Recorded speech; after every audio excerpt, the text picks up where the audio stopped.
There are many channels on YouTube that talks about this systematic racism against marginalized groups. But me personally, I haven't seen many channels talk about the environmental racism that happens to these marginalized groups.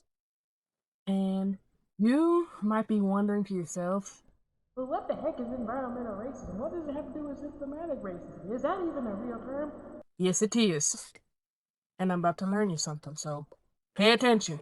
Put on your thinking cap. The term environmental racism is pretty much defined as marginalized communities and marginalized neighborhoods facing more environmental dangers, such as, air pollution, water pollution, um, possible um, possible deforestation, mostly because they're in a low income area, or they're just being in a marginalized group such as Native American, um, Latino, and yes, even Black people are affected by environmental racism.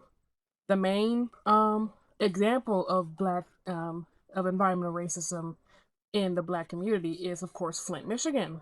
Like, it's been how many years, and there's still lead in the water?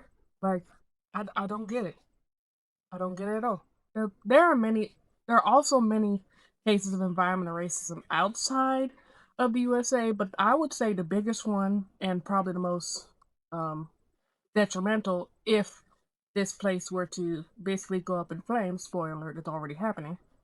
Would be the Amazon rainforest and the many, many indigenous tribes that rely on it for shelter, food, and water. As a matter of fact, over 400 indigenous tribes in the Amazon basin utilize the resources in the Amazon rainforest. And they only say over 400 because it could be more. It could be many more indigenous tribes that we don't know yet because they just seclude themselves so well that they don't want to be messed with, which I don't blame them. If they do get messed with, then they get hit with the colonizer starter pack, religion and disease. Those are two things that colonizers just love to use to try and get rid of the indigenous folk. It's been going on for years, and as long as this colonizer mindset is still in place, it's still going to go on. But that's a whole another video for another day. We're talking about environmental racism, especially with AI. So it's roll with me now. Stay with me now. It's going to make sense eventually. So it's no mistake that AI is pretty much taking over, but whether you like it or not, it's basically here to stay. And it's not as cut and dry as AI eventually taking over, just like in I, Robot or Detroit Becomes Human. It's gradual and slow, but it is also starting with the marginalized groups, specifically the Black community. As a matter of fact, these AI production buildings are contributing to much more air pollution, the increased energy costs, and possible chances of heat waves and floodings in these areas, which include low income, Black, brown, or immigrant communities. And with every new shiny thing that comes to the market, all these big corporations got to get their greedy, grubby hands on it. Amazon, as well as other big corporations, have taken up to building up AI data centers in a lot of these predominantly Black neighborhoods, especially in Northern Virginia and the Chesapeake Bay area. In fact, 13% of the world's data center operational capacity is in Northern Virginia. And it's more than just these AI data centers harming the Black community as well. It's AI itself that's harming the Black community. And I think the most recent example comes out of October of this year, where armed police officers swarm a student after an AI module mistakes a bag of Doritos for a firearm. This 16-year-old boy was pretty much surrounded by police, armed police, mind you, because all he had in his pocket was a bag of Doritos. But their little AI scanner said, "Oh wait, this person's got the click boom on him." But no, it's just a snack bag.